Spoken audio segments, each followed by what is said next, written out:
সরকার হলো বাংলাদেশের ইতিহাসের সব থেকে জনসমর্থিত সরকার এবং সব থেকে দুর্বলতম সরকার। এই দুটোই তার ক্ষেত্রে সত্য।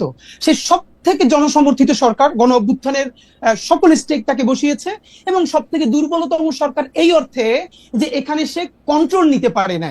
ব্যাপার হলো এটা, এই যে কন্ট্রোল নিতে কেন পারলো না, এটা নিয়ে দীর্ঘ আলাপ আছে। কিন্তু এখানে একটা দেখেন, ডক্টর ইউনূসের সাথে আর ইন্টারিমেরও যে একটা ভিন্ন জায়গা আছে, এইটা আমরা কিন্তু অ্যাড্রেস করি। আপনারা খেয়াল করবেন যে স্বাভাবিকভাবে এই সরকারের ব্যর্থতা তো ডক্টর ইউনূসের উপরে প্রথমে যাবেই, এটা যাওয়া অবশ্যই যাবে। কিন্তু আপনার খালেদ ভাই মনে থাকবার কথা, যেদিন ডক্টর ইউনূস বাংলাদেশে নেমেছেন সেদিন কিন্তু মাত্র 3টা উপদেষ্টা পদ খালি ছিল। এর মানে আগের সকল উপদেষ্টা পদ সব রেডি, ডক্টর ইউনূস আসার পরে আর মাত্র 3টে পদ খালি ছিল। তখন আমরা ডক্টর ইউনূসকে বলছি যে আপনি তাহলে এখানে কারা কারা উপদেষ্টা আছে, এখানে বিএনপির লোকজন আছে, এখানে জামাতের আছে, এখানে জাসদের আছে, সমস্ত ঘরানা থেকে আছে। এটাকে আপনি হিয়ারসে বলতেছেন নাকি প্রামাণিক সাপেক্ষে বলতেছেন? কারণ আমরা জানি ডক্টর মোহাম্মদ ইউনূস হাসপাতালের বেডে শুয়েও উপদেষ্টা পদ চেঞ্জ করেছেন। মানে আমরা তো আর, আমি ডক্টর ইউনূসের সাথে উনি প্রধান উপদেষ্টা হওয়ার পরে আমার কোনো কথা হয় নাই, কিন্তু আগের কথা মানে আমি জানি যে আপনি যে বলতেছেন উপদেষ্টা পদে নিয়ে নেওয়া হয়েছিল, তো সেই 3 উপদেষ্টা পদে কি ডক্টর মোহাম্মদ ইউনূস ওই স্বাস্থ্য উপদেষ্টা, তারপরে এই যে এদের নিয়োগ দিচ্ছেন, এই যে এনজিও আরো 2জন যে এনজিও তাদের নিয়োগ দিচ্ছেন? না, হতে পারে, মানে হতে পারে, কিন্তু আমরা হলো যেটা বাকিদের কে নিয়োগ দিছে? এই সমস্ত গণ অভ্যুত্থানের শক্তি সবাই মিলে দিচ্ছে, কারণ পলিটিক্যাল পার্টি সবাই বসছে, বিএনপি বসছে, জামাত বসছে, এবি পার্টি বসছে, ছাত্ররা বসছে। কিন্তু আমাদের তর্কটা ওই জায়গা না। আমরা ভাই আপনারা যেটা মূলত বলতে চাই, দেখেন এই যে মাসুদ ভাই এখন পর্যন্ত যেটা বললো, মুশকিলটা হইলো, যেমন আপনি আমার সরাসরি আমার একটা পরিচয় আছে যে আমি এই জুলাই বিপ্লবের বলি অথবা জুলাই গণ অভ্যুত্থানের বলি, এটার একটা শরিক। আমরা সবাই মিলে হাসিনাকে তাড়াইতে বাধ্য করছি, এর মানে এগুলোর ব্যাপারে আমাদের কোনো গ্লানি নাই। কিন্তু মাসুদ ভাইয়ের ক্ষেত্রে যেটা ব্যাপার, মাসুদ ভাই দেখেন, আপনি যখন কথা বলছিলেন, আপনাকে তখন মাসুদ ভাই প্রথমে বলেছে একটা যে লীগের পান্ডা ছাড়া আর কেউ এটাকে অস্বীকার করবেন, এর মানে লীগকে তিনি প্রথমবার পান্ডা বললেন। এটা শুনে তো দর্শকরা খুশি হবে। একটু পরেই যে কাজটা মাসুদ ভাই করেছেন, ওইটাই হলো বাংলাদেশের জন্য সামনে। জনাব হাদি, আপনি কি মাসুদ ভাইয়ের কথা বিশ্লেষণ করবেন? তাহলে আপনি মাসুদ ভাইয়ের কথা বিশ্লেষণ করেন, আমি আপনাকে স্মরণ করাই দেই যে মাসুদ ভাই লীগকে পান্ডাই প্রথমবার বলতেছেন না, দর্শককে খুশি করার জন্য বলতেছেন না, এবং গত 15 বছর ধরে অন্তত পক্ষে 50,000 বার তিনি এইসব কথা বলেছেন। আচ্ছা ভাই, তাহলে আমি আপনাকে মনে করাই দিই, মাসুদ ভাই যদি গত 15 বছর ধরে এটা বলে থাকে, এর সাথে আরেকটা সত্য হলো, শাহবাগে যখন নিকৃষ্টতম মব হয়েছে বাংলাদেশের, এবং সেটাকে আমার দেশ যখন ভীষণ ভাবে ব্যানার হেডিং করে এক্সপোজ করছে যে শাহবাগে ফ্যাসিবাদের পদধ্বনি, তখন মাসুদ ভাইয়ের প্রোফাইলে এখনো আছে 10ই ফেব্রুয়ারি 2013 মাসুদ ভাই একটা স্ট্যাটাস দিছে আমার দেশের, সেইটার যে এইটার নাম যদি হয় সাংবাদিকতা তাহলে আমি লজ্জিত। এর মানে যেই শাহবাগ বাংলাদেশের বিচার ব্যবস্থা ধ্বংস করছে, রাষ্ট্র ধ্বংস করছে, পুরো সিস্টেমকে কোলাপস করছে, সেইটাকে যে পত্রিকা এক্সপোজ করার পরে পত্রিকার সম্পাদক জেল খাটছে, মাথা তার উড়ে দিছে। কিন্তু আপনাকে আমি আরেকটু মানে একটা সেন্টিমেন্টাল জার্নি করাই। আমার দেশ পত্রিকা কিন্তু শাহবাগের এই আন্দোলনকে সমর্থন করেছে। আপনি 2013 সালের 6 ফেব্রুয়ারি, 7 ফেব্রুয়ারি, 8 ফেব্রুয়ারি পত্রিকা দেখেন। 9 ফেব্রুয়ারি বা 10 ফেব্রুয়ারি, আমার আপনার মতো এত শার্প ব্রেন না, কিন্তু 9 ফেব্রুয়ারি এসে তারা এটাকে প্রতিধ্বনি বলেছেন, ফেসিবাদের প্রতিধ্বনি হোক, যে প্রতিধ্বনি বলেছেন সেটা বলেছেন। এখন ঘটনা হইতেছে যে আমরা সাংবাদিকতা ছাত্র ভাই, আমরা কোনো একটা পত্রিকার রিপোর্টে যখন একটা অবজেক্টিভ জায়গা থেকে যখন একটা সাবজেক্টিভ জায়গা নেওয়া হয়, আমরা আমাদের প্রাইভেট ওয়ালে, মাসুদ ভাই জবাব মাসুদ ভাই দিবেন, মাসুদ ভাই আমার থেকে, মানে আমি মাসুদ ভাই একদল করি এরকম ব্যাপারটা না, কিন্তু আমরা যখন কোনো কিছু সাবজেক্টিভ, মানে এটা আমাদের ট্রেনিং ভাই, কোনো কিছু যখন অবজেক্টিভ জিনিসটা যখন সাবজেক্টিভ হইতে দেখি, আমরা এটাকে প্রতিবাদ জানাবো। এবং আমরা কিন্তু প্রথম আলোর মন্তব্য প্রতিবেদনেরও প্রতিবাদ জানাতে দেখছি যখন এটা অবজেক্টিভিটির জায়গা থেকে সেটা সাবজেক্টিভিটিতে গেছে। একই খালেদ ভাই, এই আলাপটা হলো পলিটিক্যাল কারেক্টনেসের জায়গা। মাসুদ ভাই তো শুধু সাংবাদিক না, মাসুদ ভাই মূলত যেটা করে এটা অ্যাক্টিভিজমই করে, এটা তো সমস্যা না। পৃথিবীর বহু বড় সাংবাদিকরা প্যারালালি সাংবাদিক এবং অ্যাক্টিভিস্ট, কোনো সমস্যা নাই। কিন্তু সমস্যা হলো মাসুদ ভাই যখন এই যে শাহবাগের প্রতিধ্বনি যখন আমার দেশ বলে, এইটা যদি সাংবাদিকতা হয় তাহলে মাসুদ ভাই যখন লজ্জা পায়, সেই মাসুদ ভাই এইমাত্র যেটা করলো, সে লীগকে পান্ডা কইলে পরের লাইনে বলতেছে যে আগের সরকারের চেয়ে ভালো চালাতে পারছে, এই সরকারের হাজারটা সমস্যা আছে, আমরা বলবো এই সরকারের দায়ও বাংলাদেশের সকল জনগণের, যে যা যা পারবে না। কিন্তু আপনি কি এটাকে কোনোভাবে গত ফ্যাসিবাদী আমলের সাথে তুলনা করতে পারবেন? কেন তুলনা করলে কি হবে? আমি বলবো তুলনা করলে আমি তো বলবো পারবে না, আমি কিচ্ছু বলি করতে আমি পারবে বলি না। আমি বলি জি। আমি বলবো হাসিনা ফেসিবাদী সরকার ছিল, কিন্তু এই সরকার ফেসিবাদী না, কিন্তু হাসিনার চেয়ে অর্থনৈতিক বা রাজনৈতিকভাবে ভালো চালাইছে কি খারাপ চালাইছে। আমি যদি দেখি হাদি, আপনি আপনি আমাকে বলেন, কালকে আসিফ মাহমুদ সজীব ভুঁইয়া আমার অনুষ্ঠানে এসে বলছে যে এই সরকারের ভিতরে সরকার তার বিরুদ্ধে ষড়যন্ত্র করতেছে, এটাকে আমি কি বলবো, ভালো বলবো?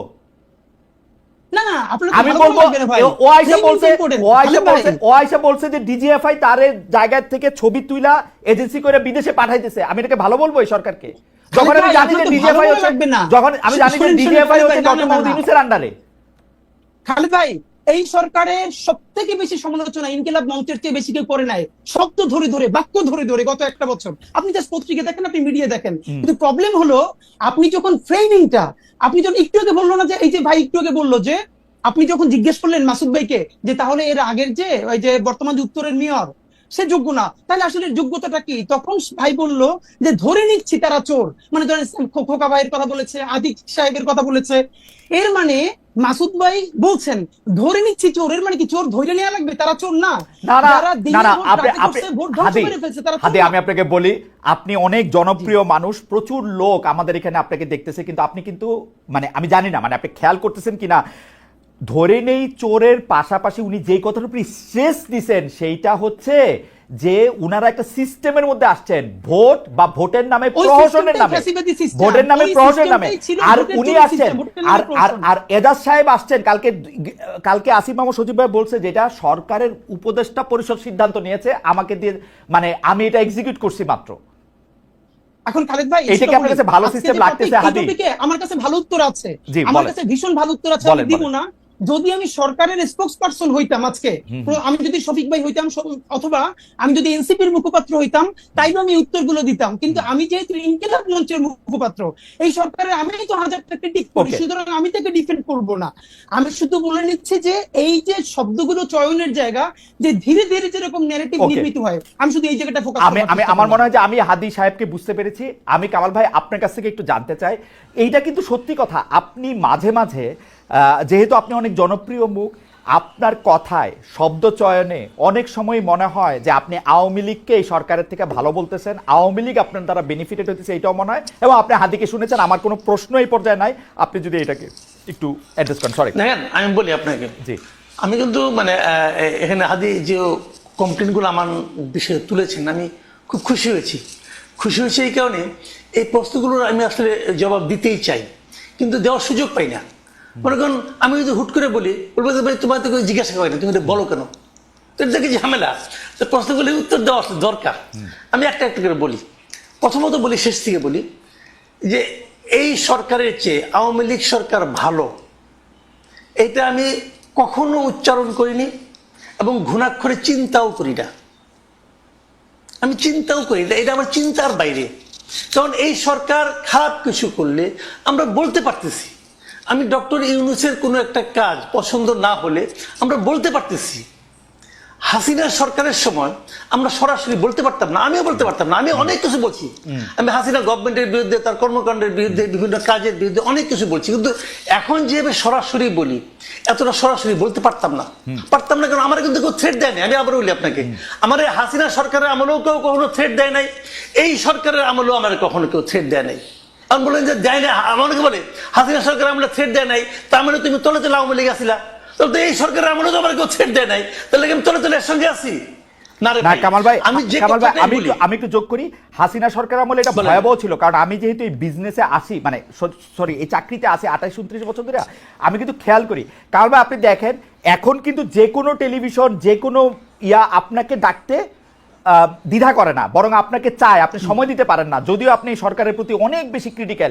কিন্তু যখনই আপনি আওয়ামী লীগ সরকারের প্রতি ক্রিটিক্যাল ছিলেন, আমরা বিদেশে বসে আপনাকে পাইতে হইতো, অন্য টেলিভিশন আপনাকে ডাকতে সাহস করতো না। এই একটা স্পষ্ট তফাৎ কিন্তু আছে, এই স্পষ্ট বুঝতাম না।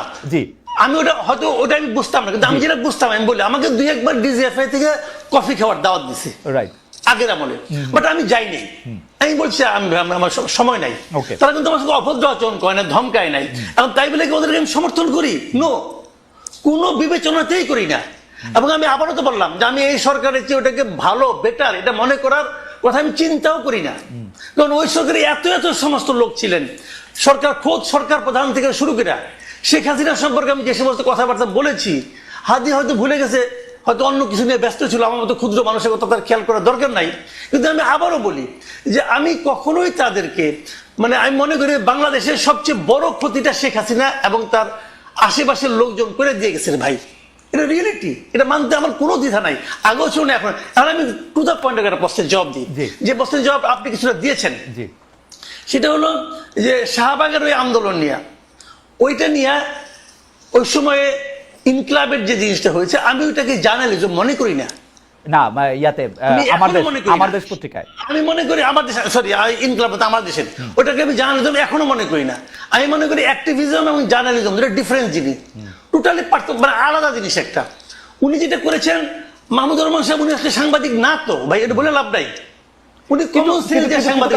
আমার একটা প্রশ্ন আছে, কারণ ভাই আপনি আমার দেশের মাহমুদুর রহমান সাহেবের জার্নালিজমকে জার্নালিজম মনে করলেন না, কিন্তু 10 বছর ধরে আমাদের অন্যান্য পত্রপত্রিকা বা সাংবাদিকরা যা করছে তা কি জার্নালিজম ছিল? তারে কি আপনি এত কঠিনভাবে আক্রমণ করছেন, নাম ধরে বলছেন যে নাই? আমি একটা কথা বলি আপনাকে, কয়েকদিন আগে জনকণ্ঠ দখল হয়ে গেল, কয়েকদিন আগের কথা, দখল হয়ে গেল, আবার চলে আসলো, ওরা আবার আপোষ করে ফেরাইলো। জনকণ্ঠ যখন দখল হলো, আমি দখল হওয়াটাকে কিন্তু আমি সমালোচনা করেছি। আবার পাশাপাশি আমি এটাও বলেছি যে শামীমা খান কিভাবে জনকণ্ঠের সম্পাদক হয়েছেন এটা আমি বুঝতে পারি না, কারণ আমি জনকণ্ঠে সাংবাদিকতা করেছি টানা 12 বছর। কিন্তু কামাল ভাই, এবং শামীমা এখানে একদিনের জন্য ওখানে আসেন নাই, কিন্তু কামাল ভাই হাজবেন্ড মারা যাওয়ার পরে উনি সম্পাদক হন কিভাবে? কিন্তু কামাল ভাই, আমি বুঝি না। কামাল ভাই এটা বলতে পারবো না। কামাল ভাই, আতিকুল্লাহ খান মাসুদ কিভাবে সম্পাদক হয়েছেন, জনকণ্ঠের সম্পাদক, সেই প্রশ্ন তো আপনি তুলেন নাই। মাহমুদুর রহমান সাহেবের যে যোগ্যতা আছে, ওটা আমি তুলছি, আতিকুল্লাহ খান মাসুদ তুলেছি, আমি বলি আপনাকে, ওটাও আমি তুলেছি, কেন তুলবো না? ওইটা আমি বলি, ওটা আমার একটা লেখা আছে ভাই। আমি রিপোর্টার্স ভয়েস যেটা আছে, সেই ডিআরইউ ম্যাগাজিন বের হয়, ওখানে আমি স্পষ্ট করে লিখেছি যে উনি কিভাবে সম্পাদক হলেন, মালিক হিসেবে সম্পাদক হলেন।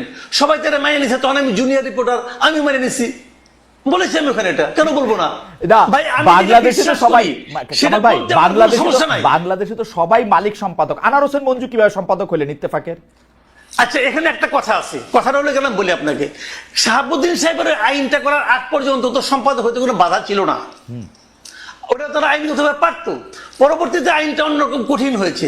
সেই কঠিনে এখন কি হয়, এখন সাংবাদিক হতে হলে ওনারা একটা বাইপাস করে একটা মানে সার্টিফিকেট ম্যানেজ করে কোন একটা আন্ডারগ্রাউন্ড পত্রিকা থেকে, যে এই পত্রিকা উনি এত বছর ধরে সাংবাদিকতা করতেছেন, অতএব উনি সম্পাদক হতে পারবেন, এটা ম্যানেজ করে নেয় তারা সবাই।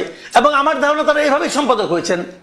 এটাগুলো তবে আমি যেটা বলছিলাম যে তখন ওই মূল পয়েন্ট আসে, তাহলে আবার পরে আবার জবাব দেওয়ার সময় পাবো না, পরে প্রসঙ্গ উঠবেও না।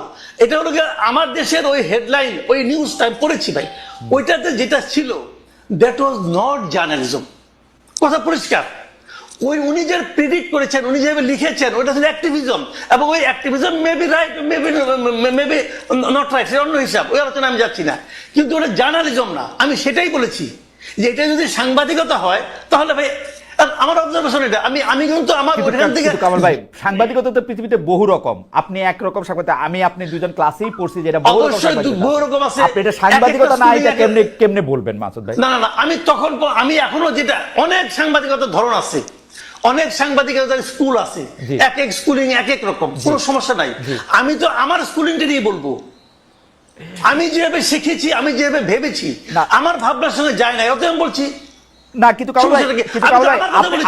কামাল ভাই, আপনি যদি এই আপনার লিটমাস পেপারে ঘষেন, তাহলে আমেরিকার অর্ধেক টেলিভিশন বাদ পড়ে যাবে, অর্ধেক নিউজ পেপার বাদ পড়ে যাবে, লন্ডনের অর্ধেক নিউজ পেপার বাদ পড়ে যাবে, ভারতে তো টিকবেই অল্প কয়টা। আমি এমনকি আমি ভারতের সবচেয়ে জনপ্রিয় পত্রিকা যেটা বাংলায়, আনন্দবাজার, ওটাকে আমি সাংবাদিকতা মনে করি না। কারণ আমি মনে করি ওদিকে আমার নিজস্ব মতামত আমি কি আমার ফেসবুকে দিতে পারবো না? ওকে, আমার মতামত দিচ্ছি, আপনি কি আরেকটু বলবেন? আবার একটু হাদির কাছে যাইতাম। হাদির, আপনি কি আরেকটু বলবেন, বা নাকি আপনি এখন একটু জনাব হাদির কাছে যাই? জনাব হাদি, আপনি তো বলবেনই, কিন্তু আমি আপনার কথা একটু উদ্ধৃত করি। আমি আপনাকে অনেক লক্ষ্য করি, আপনার বক্তব্যের মধ্যে অনেক ডিরেক্টনেস থাকে। আমি আপনাকে একটু কোট করি হাদি। আপনি বলছেন যে যাদের অ্যান্ড্রয়েড ফোন কেনার সামর্থ্য ছিল না, তাদের হাতে এখন আইফোন, এটা কাদের উদ্দেশ্যে দিয়েছেন? মানে এটা কি মানে এই বক্তব্যকে এনসিপির কারো গায়ে লাগতে পারে? মানে প্রায় একই সময় জনাব মাহফুজ আলমও একটা স্ট্যাটাস দিয়েছিলেন, পরে যেটা আবার তিনি কারেক্ট করেছেন যে কেউ যখন একা, মানে তিনি ইঙ্গিত করেছিলেন নতুন একটি রাজনৈতিক দল যদি দেখে যে এর মধ্যে অনেকেই দুর্নীতির সাথে জড়িত, একজন